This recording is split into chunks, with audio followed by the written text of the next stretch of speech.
Good day, everyone, and welcome to another webisode of Futurecasting with Insular Life and Philippine Star. Traditionally, Filipinos have always believed that banks are the best institutions for saving money. But with the interest rates having a hard time keeping up with inflation these days, people are beginning to question this belief. So let's learn about bonds, insurance plans, mutual funds, and stocks, other alternative ways to invest and save.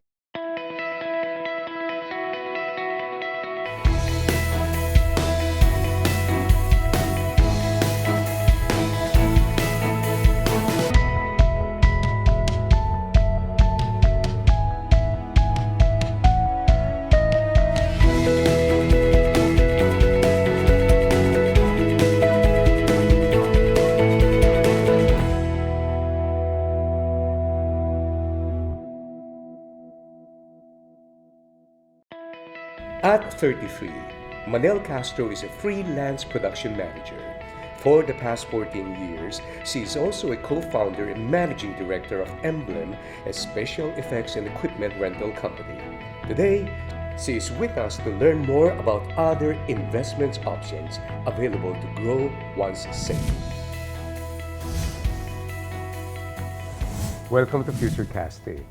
Manelle, most Filipinos put their money into savings, and I guess you're one of them, right? Yes, I am. Yeah, and you've always been an entrepreneur. You don't have a regular monthly income, so you earn money and you also put them in savings.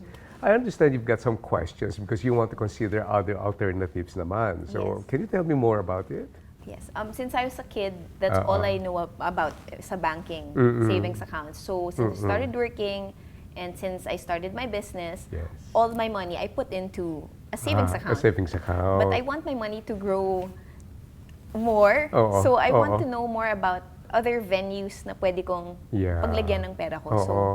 I want to know about stocks. Yeah, okay. But I heard it's a gamble, so I haven't really dabbled into stocks. Oh, a lot all of these people. years. Yes, that's so true. And a lot of people think that stocks is gambling. Maybe because they associate the word play the stocks market, hindi ba? Yes. What else do you want to know? I want to know about mutual funds. I've been hearing about mutual funds, but I don't know what it is. So Yeah. I'd like to know more about that. Good, good. Mutual funds now is one of the parang buzzword, byword. Everybody's been talking about it. But apparently, very, very few people would understand what it is all about. Okay. With mutual funds, are there any guarantees at all? Because Okay. with time deposit and with Okay. government bonds, they're safe and reliable. But Right. with stocks and mutual funds, are they safe as well? That's usually the question that people will be asking. Kasi it's money, hard-earned money. You sort of wanted na may guarantee ka talaga. Ano, ha? Has this been bothering you over time? Yes, maybe that's one of the reasons why hindi ko din siya talagang pinapasok. Kasi I'm not sure hindi ako sure sa kanya. And saving seems to be so convenient, di ba? Yes. Ilagay mo lang dyan and then you don't Yes. have to worry about it. But eventually, it catches up with you eh. Is there anything else you want to know? Tagal ko na nandun yung money ko in savings accounts. Parang, I noticed that the interests, hindi siya nag-keep up with the time. So parang, Yeah. You know, Manelle, there are so many things that are invisible, but it's there. Like, for example, when you put your money in savings, and that tiny, minuscule interest that you earn couldn't catch up with inflation. Eh. So, kahit wala kang ginagalaw, di mo naman ginagastos, nauubos eh, no? So, having more knowledge and more information about other investment options would be definitely a good thing for you. Yes. You know why? All those questions are going to be answered because we have an expert, Jeff Gonzales. He's going to come here and shed light. In fact, I want to learn more. You know, one thing I've been saying in my seminars is, if you learn, you earn. Diba? And I guess all of those questions, you know, the guarantee, the mutual funds, stocks options, and so forth and so on, they're going to be answered by Jeff. Are you excited? yes, very I am. excited. Yes.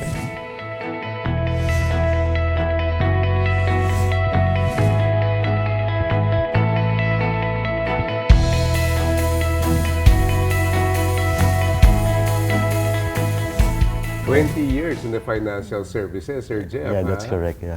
You know, Sir Jeff, si Manelle, she has always been a very traditional, savings person. Lahat ng kanyang kinikita, nilalagyan niya sa savings.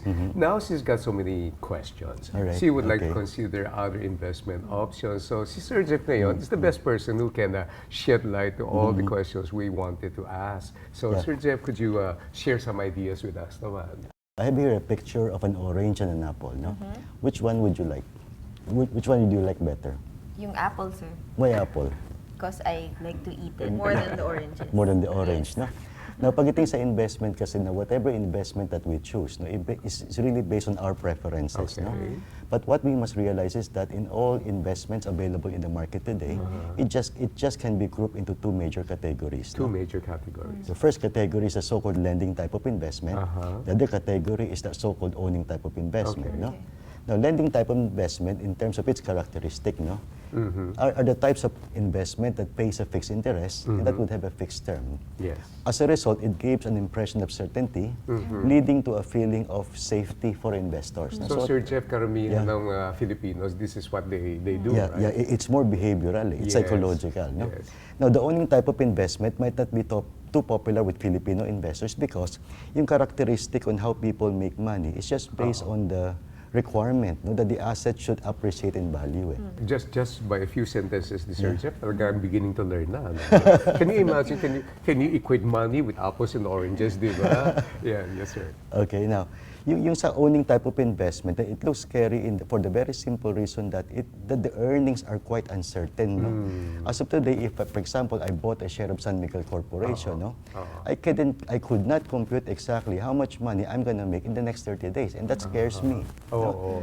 This gives the feelings of investing in the stock market is gambling, investing in the stock market is something that is risky. It's just because of that uncertainty. Oh, okay. Yung uncertainty na yan, talagang Yeah. nagdadala ng malaking worries. Eh, Malaking worries. No? And I Yeah. guess, if you take a look at certain cycles of business and Yeah, that's economy, correct. minsan nangyayari din talaga na they lose money there. Eh, no? That's correct. No? But Yeah, those yeah. are rare occasions, I understand. Di ba? Rare occasions. No? Siguro, when it comes to investing money in the stock market, no, I'd like to use the definition of one of the greatest investors of all time, si Warren Buffett. No? Okay. Ang sabi niya, every time you invest in the stock market, no, you should think of it as if you're going into business. Because that's exactly how it's happening. No? Yes. Now, as we all know, a business does not grow in a straight line. Correct. It's subject to business condition, it's subject to supply and demand, prices, etc., etc. No? As a result, the price or the share price of these companies also fluctuate in reaction to changes in the economic environment. So Manelle, pagdating dito, there's actually a science there. You know, when you gamble, there's no science; it's chance. Eh? And that's why the fiscal health of the company, the market situation, the progress of the company, all of those things are taken into consideration, di ba? That's correct. Before a selection is made. No? But I'd like to again present Manelle with another context. No? Okay. I'm a registered financial planner. Okay. And as such, no, what we normally advocate is that before the time to choose an investment comes, no, I think it would be better off that you try to articulate your financial goals first. Okay.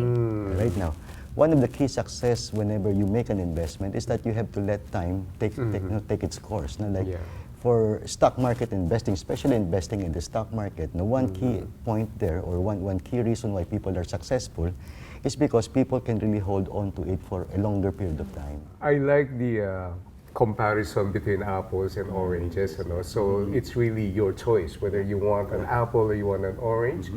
When it comes to financial matters about choices, can you tell us more about it? Okay. Manelle, just like your choice of an apple over an orange, no?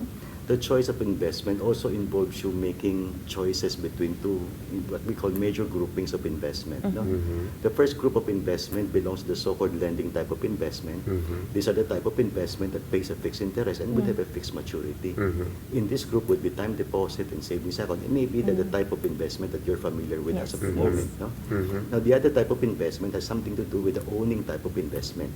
This type of investment might look risky, no, from the outside, no, because the way you earn depends a lot on the appreciation of the value of whatever asset that you decided to So choose. parang business din siya. No?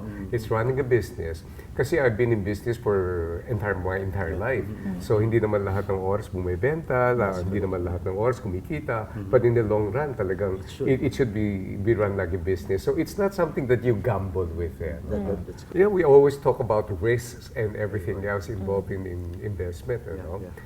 For example, this one, ang laki ng difference. Could you explain this to us? All right. In this particular slide, it shows that an owning type of investment would outperform a lending type of investment 10:1. Ang pumapasok kasi sa isip natin, it's risky Mamaya baka matalo yung lahat ng pera ko dyan Well, actually, if you take a look at this, it gives us enough information to calm our nerves and make us rationalize and reason with a better decision, no? For the case of Manelle, I think that the first thing that you need to do is to try to identify and articulate the goals. Now, these are the reasons why you're setting aside money today. No? Now, a lot of us take for granted that savings is something that we must do. No, but we very seldom try to think about the reasons why we really do set aside money. No? Now, if you take time to think about it, you will discover that the reason why you're setting aside money is because you wanted something better in the future. Maybe what you wanted is a very comfortable retirement. Maybe what you wanted is to set aside money so that your kids will be able to go to good schools. No? That you should spend time in thinking about all of this is because it's going to make the investment activity more compelling.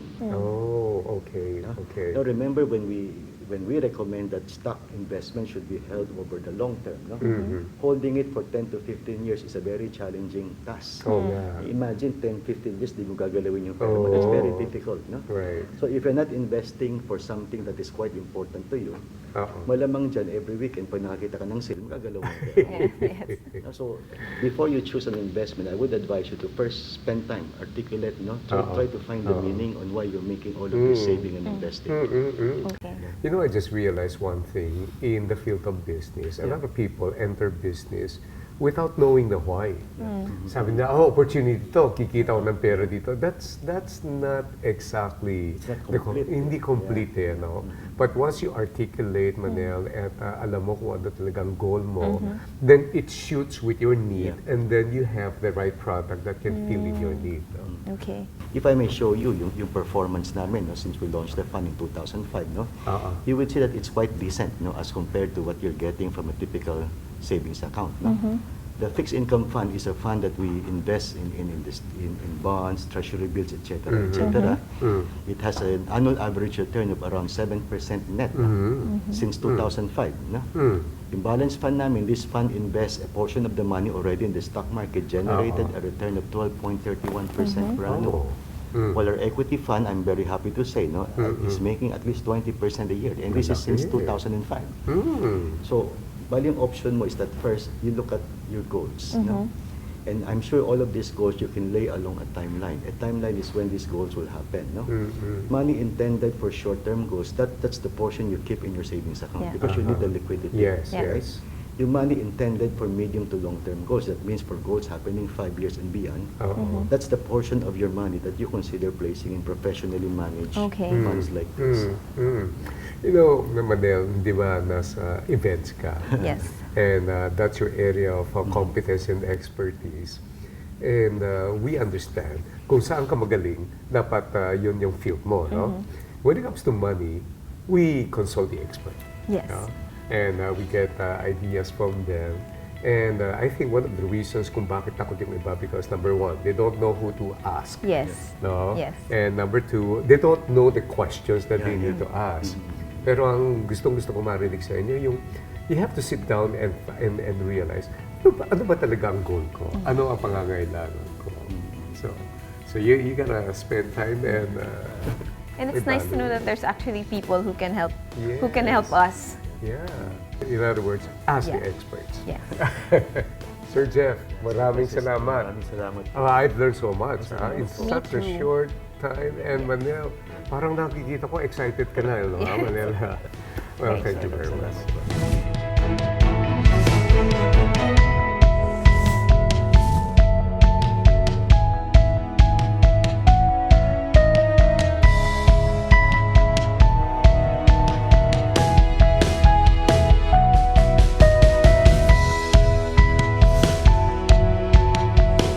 From traditional banks to the stock market, investing can get confusing. But today, there's more help out there, so it is easier to learn more about different options available for you. For instance, how to build and better your future nest egg. Actually, all you have to do is pick up the phone or go online, and a financial advisor can be there to help. This is Francis. Thank you for joining me. Hope to see you again on the next